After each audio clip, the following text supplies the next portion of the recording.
भगवान राम और माता सीता का अद्भुत स्वयंवर। सीता मैया राजा जनक की पुत्री थी। वास्तव में माता सीता का जन्म धरती मैया से हुआ था, इसलिए इनका एक नाम भूमिजा भी है।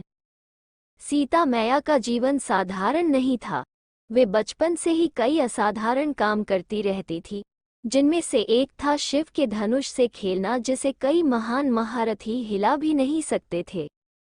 ये शिव धनुष पृथ्वी के संरक्षण के लिए भगवान विश्वकर्मा ने बनाया था, जिसे भगवान शिव ने भगवान परशुराम को दिया।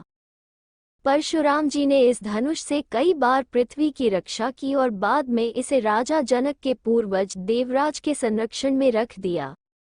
ये दिव्य धनुष इतना ज्यादा भारी था कि इसे बड़े बड़े शक्तिशाली राजा हिला भी नहीं सकते थे, लेकिन नन्ही सीता इसे आसानी से उठा लिया करती थी।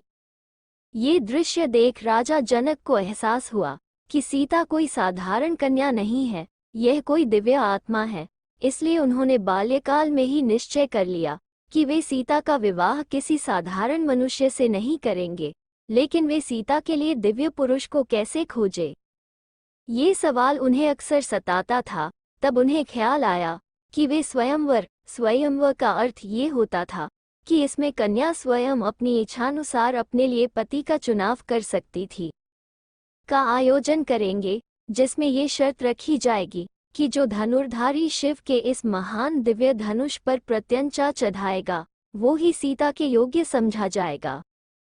शर्त के अनुसार सभी राज्यों के राजाओं को स्वयंवर का निमंत्रण दे दिया गया। यह निमंत्रण अयोध्या भी जाता है, लेकिन अयोध्या के राजकुमार राम गुरु वशिष्ठ के साथ वन में रहते हैं और वहीं से एक सभा दर्शक के तौर पर स्वयंवर का हिस्सा बनते हैं। प्रतियोगिता शुरू होती है। कई बड़े बड़े राजा उठकर आते हैं, लेकिन शिव के उस दिव्य धनुष को हिला भी नहीं पाते। यहाँ तक कि इस स्वयंवर में रावण भी हिस्सा लेते हैं और धनुष को हिला भी नहीं पाते। ये देख राजा जनक को अत्यंत दुख होता है। वे कहते हैं कि क्या इस सभा में मेरी पुत्री सीता के योग्य एक भी पुरुष नहीं है?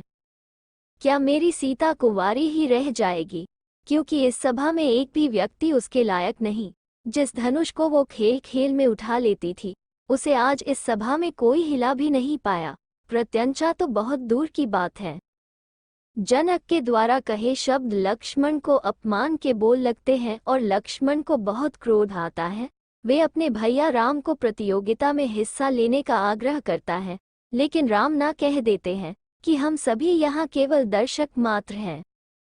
राजा जनक के ऐसे करुण वचन सुनकर गुरु वशिष्ठ राम से स्वयंवर में हिस्सा लेने का आदेश देते हैं। गुरु की आज्ञा पाकर श्री राम अपने स्थान से उठकर दिव्य धनुष के पास जाते हैं। सभी की निगाहें राम पर ही टिकी जाती हैं। उनका गठीला शरीर, मस्तक का तेज सभी को आकर्षित करता है। श्री राम धनुष को प्रणाम करते हैं और एक झटके में ही उसे उठा लेते हैं और जैसे ही प्रत्यंचा चढ़ाने के लिए धनुष को मोड़ते हैं, वो टूटकर दो हिस्सों में गिर जाता है। इस प्रकार शर्त पूरी होती है और सभी तरफ से फूलों की वर्षा होने लगी। देवी देवता भी आकाश से राम पर फूलों की वर्षा करते हैं। सीता जी श्री राम के गले में वरमाला डालकर उनका वरण करती है और मिथिला में जश्न का आरंभ होता है।